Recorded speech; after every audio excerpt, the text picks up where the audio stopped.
Again, hello, good evening, everybody. My name is David Lovato, VTA Community Outreach.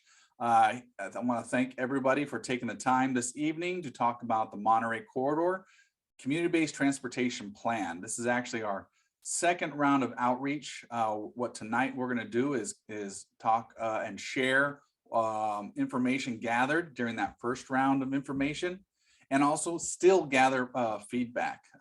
And I wanted to thank our project partners, Sacred Heart and the City of San Jose. We are all working together for this outreach project to improve transportation along the Monterey Corridor. Next, please.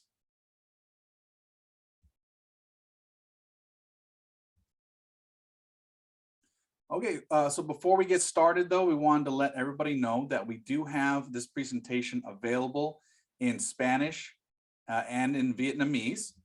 So if you would prefer to continue this presentation in Spanish or Vietnamese, you would find an icon at the bottom of your screen that kind of looks like a globe, and you would pick the language you choose, either Spanish or Vietnamese. If you're here to hear the presentation in English, you do not have to click or touch anything. You're good to go. But what we'll do is ask everybody right now to switch over to either Spanish or Vietnamese using the icon below. And I'm going to pause right now to let our Spanish and Vietnamese interpreters repeat this directions. Go ahead, Aldo. Thank you. Muy buenas tardes a todos. Para las personas que les... Đây là cái buổi... Quinn, go ahead. Quinn, you're going to pause on that. Let Aldo go first. Oh, okay. Sorry.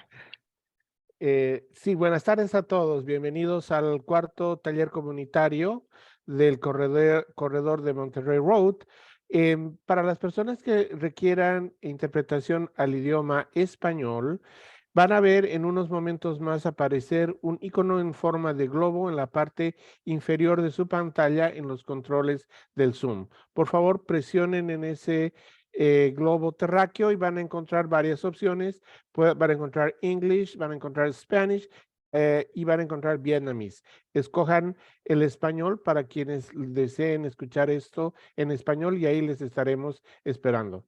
Thank you. Thank you, Aldo. Quinn, if you can.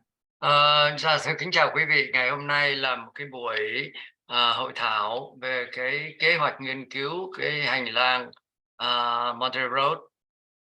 Quý vị, nếu mà trong cái buổi hội thảo ngày hôm nay, đây là cái buổi học tập lần thứ 4 qua kỹ thuật mới này. Nếu mà quý vị chọn lựa tiếng Việt, thì nếu mà quý vị muốn nghe bằng tiếng Anh thì quý vị không phải làm gì cả. Còn nếu quý vị muốn nghe bằng tiếng Việt thì quý vị click ở phía bên dưới, gần cái chỗ cái quả cầu đó ở phía bên dưới cái screen của quý vị để được nghe cái phần thông dịch bằng tiếng Việt. Xin cảm ơn quý vị. Thank you, Quinn. So right now, everyone should be in the language of their choice, Spanish or Vietnamese. English presentations, you don't have to touch anything. And now we're going to start our presentation. And I'm going to start our translation, so you should be able to hear our translators for the rest of the project, or for the rest of the presentation. I'll go back one more. Yes, there you go. So how to participate when we get to the Q&A section. What we're going to ask everybody to do is, if you want to unmute or mute yourself when the host says that we're ready for questions, the host will give permission and you will receive notification to unmute yourself so that everyone can hear your questions or your comments to add to this project. Also, if you want to raise your hand, it's important that you see the raised hand icon at the bottom. That will let us know that you have a question or a comment to add to this discussion. And also Q&A, we have an open Q&A for questions that can be answered in real time, or comments that we can gather that we can add to this project. Next, please. And those of you that are joining us on the phone, you would just have to dial *9 to indicate that you've raised your hand. Next, please. All right. So today I wanted to go over our goals. Really what we're planning to do here tonight is present the draft recommendations for the community-based transportation plan. This is based on studies and already existing reports that were offered by the City of San Jose, VTA have gathered, as well as most importantly, round one communication and meetings that we've held with the community as well as major stakeholders along the corridor. And that allowed us to draft these recommendations that we're going to share tonight. And most importantly too, we're also here to collect more feedback, more suggestions and input on the draft. And that way we can take it back, refine it before bringing it back to the public again. Next, please. So those of you, if this is your first time hearing about the Monterey Corridor Community-Based Transportation Plan, what we're trying to do here is improve access, mobility, safety for everyone and all abilities and all modes of transportation through this corridor, specifically through the project boundary areas from Alma Avenue all the way down to Blossom Hill Road. And we also, it's important here to understand that this project is really community-based as far as input. So we're engaging with residents, businesses, community-based organizations.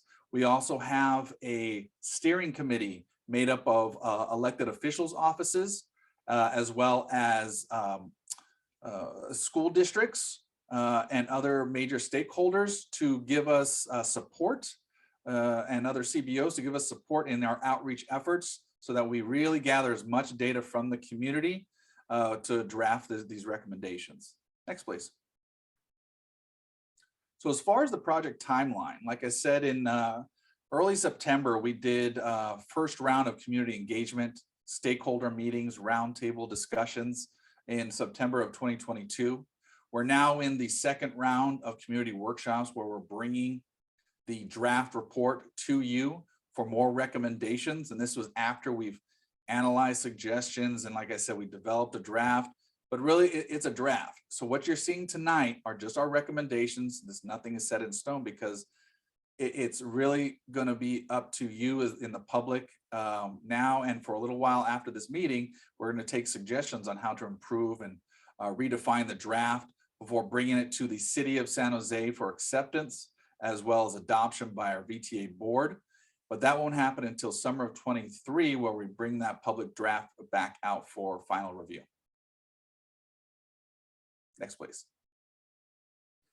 So like I said, in the past activities that we've collected, we've actually received over 180 survey responses. This is either online, or you may have seen these in some locations like libraries, other offices or CBO agencies. We had ballot boxes with paper surveys in Spanish and in Vietnamese so that people can provide feedback, and then these paper ballots were picked up by community outreach. We hosted 2 community workshops in person at Sacred Heart Community Services, where we gathered with folks and provided feedback, had some display boards for them to ride on and provide feedback. We also had a lot of focus group meetings with San Jose Sharks, our Santa Clara County Fairgrounds, San Jose State University, as well as working with Caltrain and the Monterey Corridor Business Association. Next, please. We have also had some hard copy collateral as far as mailers, as well as bus stop posts. So if you are riding one of our routes along the Monterey Corridor, which is about 45 stops, you've probably seen this on their poles, multiple languages, as well as mailers. Over 57,000 addresses along the corridor should have received a hard copy mailer for round 1 to invite them to one of 2 in-person community meetings, as well as a number of different next door and social media posts that we've used for our electronic messaging. Next, please. Okay, and with that, I'm going to turn the mic over to ELM, who is with our VTA Transit Planning Department, and he is going to talk to you about all of our recommendations. Ian? Thank you, David. Ian Lin here with VTA. I'm a transportation planner working on this project. And so before we dive into the draft recommendations, I do want to quickly show you how those recommendations were identified in the first place, which were essentially based on neighborhood concerns that we received during the first round of outreach. And so starting with a map showing all the concerns and their locations. There are approximately 200 dots on this map, and each represents an individual concern. They're kind of scattered all over the study area, but you can also see some major clusters along the Monterey corridor, especially at major intersections such as, if you can see my cursor here, Curtner, Tully intersection, Capitol Expressway, as well as Blossom Hill, and also some collector streets such as Montecito, Vista, Southside. Foran is also at these areas. And also just a quick reminder of the study area, which is roughly bound by Alma, Santa Road, Blossom Hill, and 87. So who expressed their concerns? Basically, who put those dots on the map that we just saw earlier? So it turned out a little bit more than 50% were residents in the study area. About 10%, they're either a business employee or a business owner. We also got about 40% of the people who only commute through the area provided feedback. In terms of age distribution, the pie chart to your right, top right, we did get a pretty diverse age distribution from 25 year to 65 plus. In terms of race and ethnicity, we got a good representation of the study area as well, where the top three were white, people with Hispanic or Latino origin, and Asian. Here's just a list, a quick ranking of the locations that concerned people the most. Again, you can see the big intersections on Monterey, all made to the top of the list, starting with Capitol Expressway intersection, down to Tully, Curtner, Blossom Hill, Branham, Montecito Vista, Foran, Alma, Skyway, Old Tully Road, Southside Drive, on Barker Road, and also the interchange of 87 at Curtner, it also made to the top. And we did receive more than just these locations, right? There are more than hundreds of locations. They're just not shown on the slide, but also we don't we make sure they're not overlooked.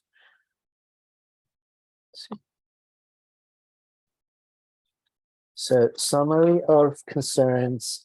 So what are people really concerned about at those locations? What are the transportation issues that people are facing on a daily basis, right? So the project team further compiled and interpreted more than 200 concerns and categorized them into 3 categories: safety,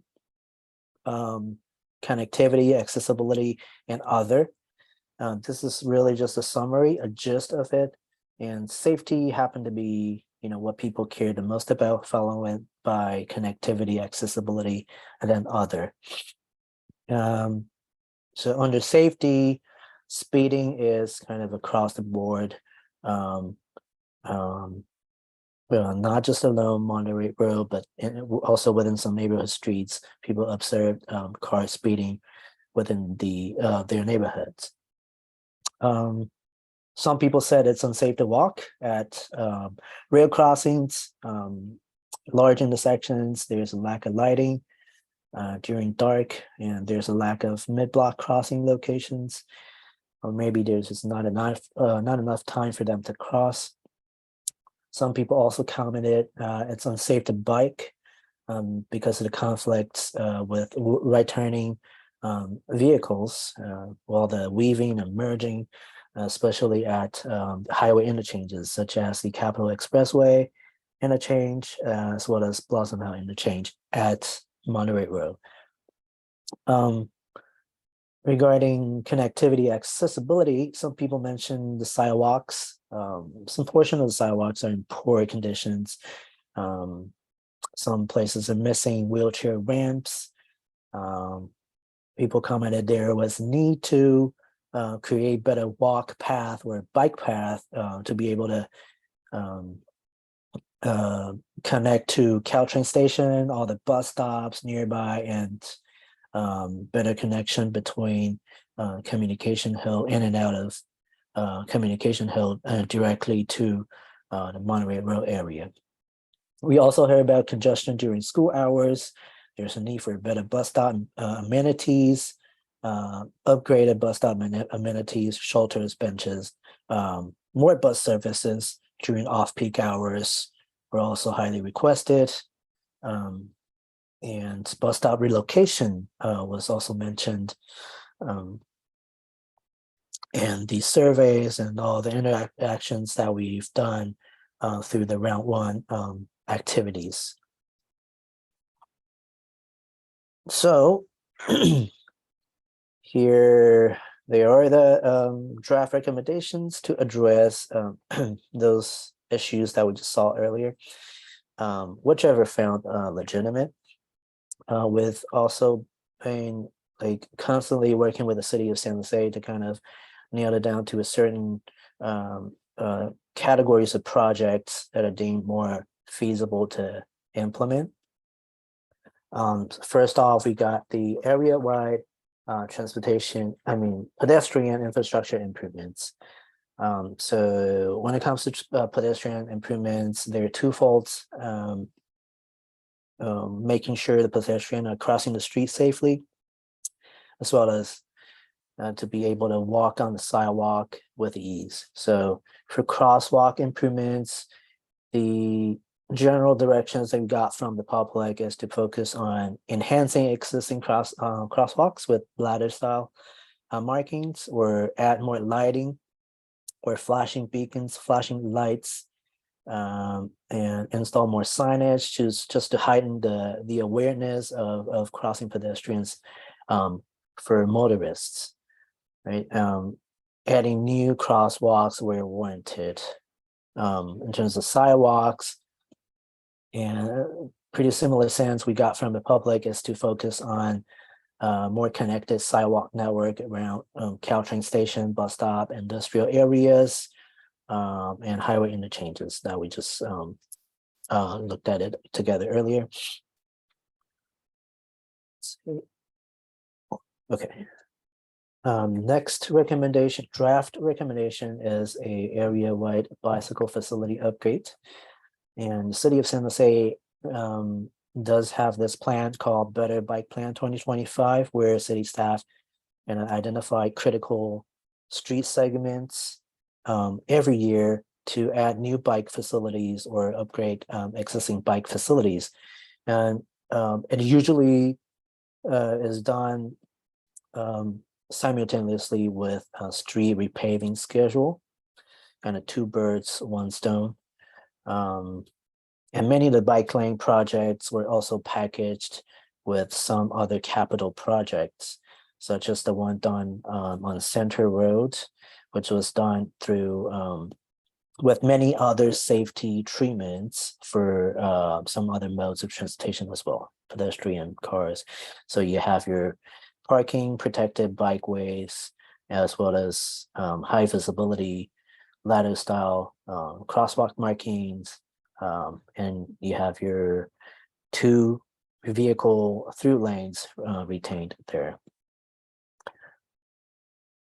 All right. Next recommendation, area-wide neighborhood traffic calming. So the traffic calming are measures to address speeding and aggressive driving. So there are a lot of traffic calming measures or practices out there ready.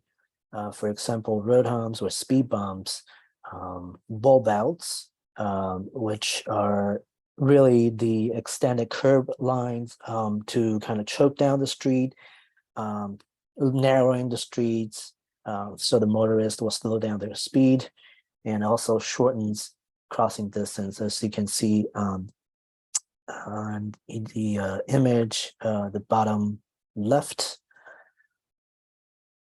Okay, also traffic circle in the middle, median islands, And even speak feedback trailers are also commonly used traffic calming measures that the city of San Jose could further look into. And all these traffic calming measures are aimed at discouraging people from speeding and driving recklessly in neighborhood streets, essentially. Lastly, implement citywide school safety program priority improvements.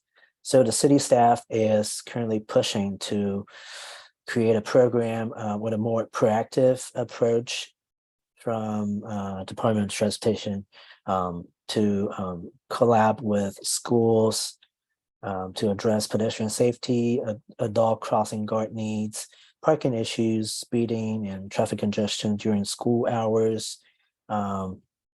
And it's a citywide project, so it's, we're really talking about 200 plus schools, regardless of, whether it's private, public, charter school, from K to 12, actually. And city staff is currently looking for funding, so hopefully we hear something, some good news by the next fiscal year, which is this coming July. Oops. And here, just a quick example, a very rough example, showing the low-cost options, low-cost but highly effective safety treatments at one of the uncontrolled crossing locations. This is Singleton Road by Andrew Hill High School. So you have your ladder crosswalks. Currently, there's just 2 stripes. Also white striping to create some narrowing effects with using those green bullets as well, as you can see on the map,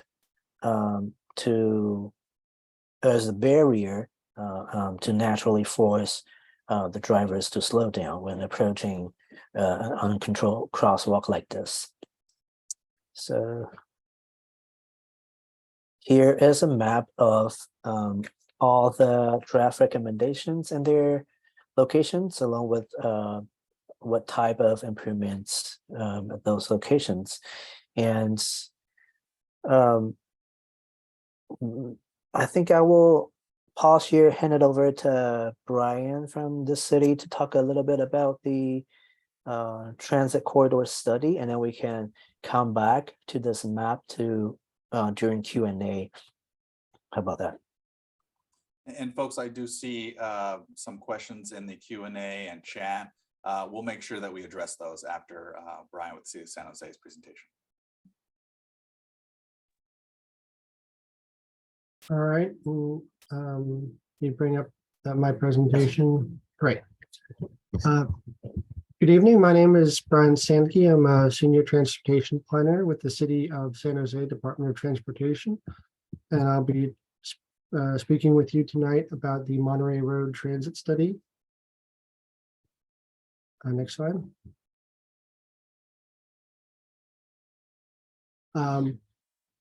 So like with the community-based transportation plan, this is our second round of outreach.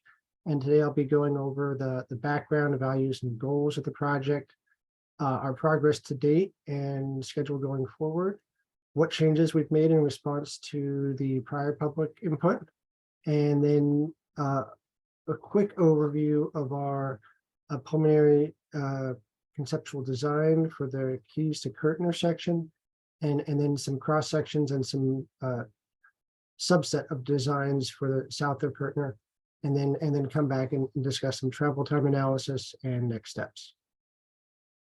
Next slide. So the study area is Monterey Road and First between Keys and Ford Road, which is at the where the Caltrain Blossom Hill station is. It's divided into 2 different segments we're having design done for. So Keys to Curtner is the northern segment where we have a full set of preliminary design plans, conceptual plans we can share with you for comment today. And then Curtner to Ford, where we have cross sections and some examples. Next slide.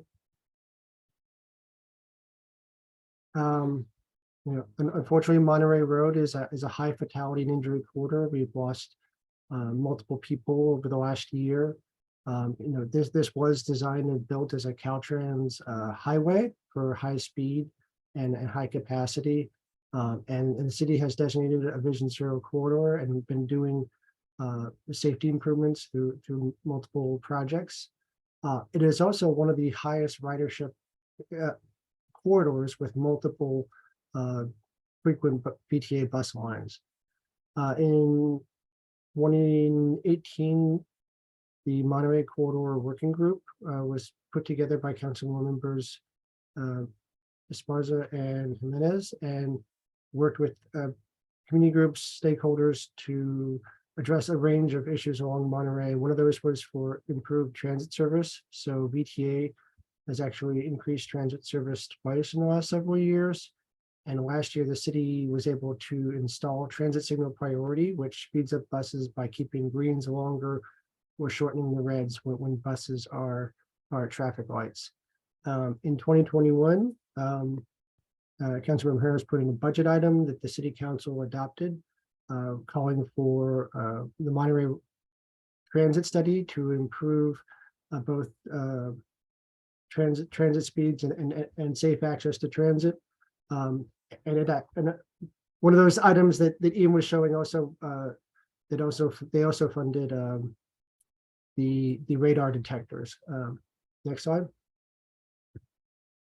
So the Monterey Road Transit Study is really looking around two goals. One is safety, trying to improve safety, get to that, zero fatalities through traffic, as well as improving transit. So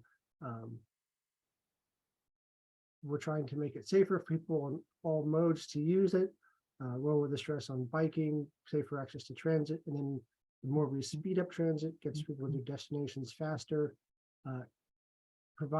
makes transit a more feasible and desirable option for people to use along Monterey. So we improve through both of those, we improve the mobility options for people of all backgrounds and abilities. Next slide. So we started in mid-2022 and had our first round meeting. Now we're coming back for a second round yesterday and today, and we'll be presenting cross sections for the Curtner Ford section, and then Pullman the conceptual design for their Curtner keys. We'll get your feedback on those, come back for a third round this summer, as David mentioned, and then based on that feedback, finish the conceptual designs, at which point we'll move on later this year into doing the final design work. Next slide. So some changes we've made to the plans already based on the feedback from the September meetings. We heard loud and clear from multiple residents and elected officials. We should move we originally were looking at Alma to Ford, and that left a gap, especially for bicyclists, but also for transit riders between Alma and downtown. So we extended it to Keys, so we could make that safe, continuous connection to downtown. We were looking at two different alternatives for the cross sections. Alternative 1 and 2 heard back, the importance of protected bike lanes and continuing those protected bike lanes to the intersection. I believe Ian mentioned about the safety with biking and those autos moving into the bike lane for right turns, so-called mixing zones. So we're moving here with the alternative 1 that keeps protection rather than having mixing zones. We were looking at for north of Curtner at potentially having a physical divider for the bus lane. Those were removed because of the number and frequency of commercial driveways, and making sure that there isn't a big conflict there between the commercial vehicles and the trucks getting now those driveways and the buses. And we're also continuing to examine how we can improve those pedestrian crossings. Next slide. So just to show visuals of some of the proposed improvements that you'll see in the plans and then in the upcoming slides. On the left, we have when we say a protected bike lane, what does that mean? It's a bike lane that has a physical separation. So you see these curbs on the two left pictures that separate the bike lane from the auto lanes. This is 10th Street in San Jose that was recently installed. So this is what a protected bike lane looks like. And you can see on this second picture, it goes all the way to the stop bar at the intersection of the crosswalk. So that when we say no mixing zone and going to the intersection, that's what it means. On the right side, we see two different possible designs for bus boarding islands. So when the bus stops in a lane, on the bottom right, we have sort of the full detached boarding island when we have enough space. You take the crosswalk, cross the bike lane, and then you have the boarding island on the upper right. We have a potential design we're looking at for more space constrained areas where we can't fit an entire boarding island. Instead, bring the bike lane up to the sidewalk level, and they have to stop and yield to bus passengers. But this way you avoid the bikes and the buses having to switch back and forth and mix. Next slide. So as you see the purple hatching on these designs, that is the protection for the bike lane, that concrete curb I just showed you in the photos from 10th Street. And then this initial bus stop at just past Tully and Curtner is sort of that shared design. If you go to the next slide, in front of the plant on the upper left here, that space has more space. You could do the full bus boarding island. They could even have a bus shelter on it. And I will have these available. It's harder to share on Zoom, but we have plans from Curtner through Keys showing the conceptual design for how the bike lane would work, the painted bus lane would work, and then the improvements. If you go to the next slide,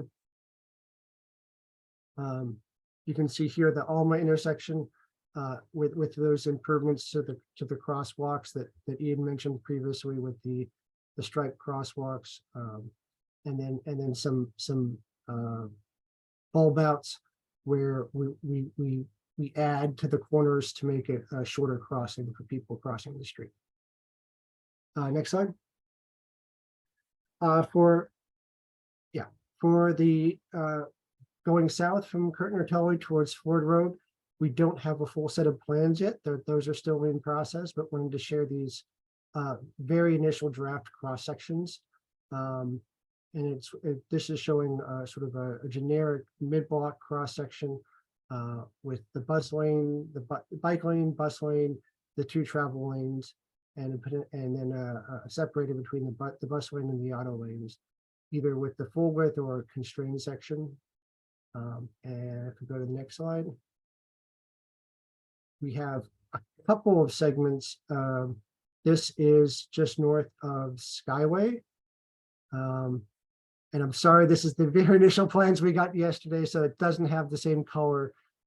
Not as easy to read, but there's the divider between the bus lane and the auto lanes, and then the cross hatching is the buffer painted bike lane. And then where you see the gray squares, those should be green, but that's where you have the green checker of a bike lane crossing a driveway. Next slide. Yeah, and here you see the approach to Skyway. So Skyway and Monterey.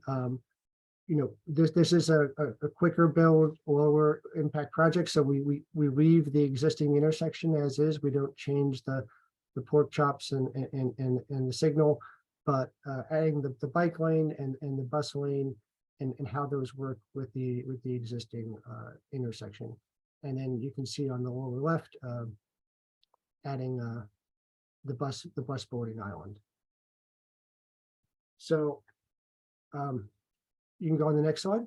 Also, as part of this, we're looking at sort of using computer simulation to try to figure out what are the potential changes the travel times. But a computer model is not reality. So, like I said, the saying predictions are hard. It's especially about the future. So with the modeling we have, you really need to enter in. I guess so. With Monterey, it peaks very, very abruptly, and that is because at the very peak, it's not traffic from the Monterey area, people living nearby or commuting to Monterey jobs, but it's actually people getting off 101 and cutting through Monterey. So it makes it harder to model because we don't have the software we have doesn't have a good way of telling us at what point does Waze tell people get off 101 and use Monterey, and at what point does it tell them to stay on 101. So we looked at a couple different options of how much diversion from 101 to Monterey would be reduced to get some sort of potential scenarios for travel time changes. Next slide.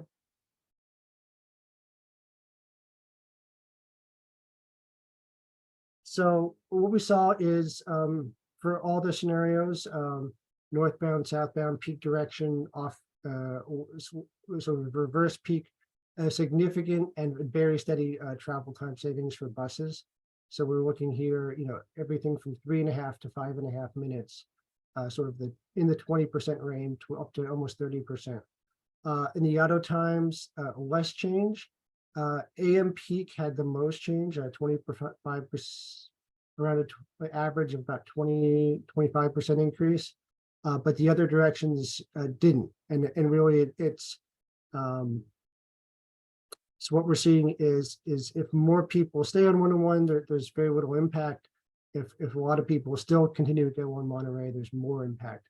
But it's really only the AM northbound side. The other ones have a much 1 minute to a few seconds in travel time difference. Next slide. So kind of where we are in next step. So we have this we're still working on the Curtner to Ford section.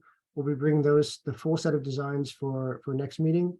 And right now we're going under the second round of outreach. So during Q&A, I can bring up the design plans and we can go to any particular intersection to look at and have questions about it. And then we'll be coming back in the future for the third meeting. And then we've actually got funding in the last 6 months so that we can go into final design at the end of this year. And we have an outstanding grant application for construction that we'll find out in August whether or not we get to go ahead and move into construction. Yeah, and with that, I'll turn it back over to Ian and David. Yeah, I will take the virtual mic. Thank you, Brian. Thank you, Ian. It's a lot of information to digest, folks. Again, we are recording this so you could view it as many times as you'd like, share it. We're going to post it on our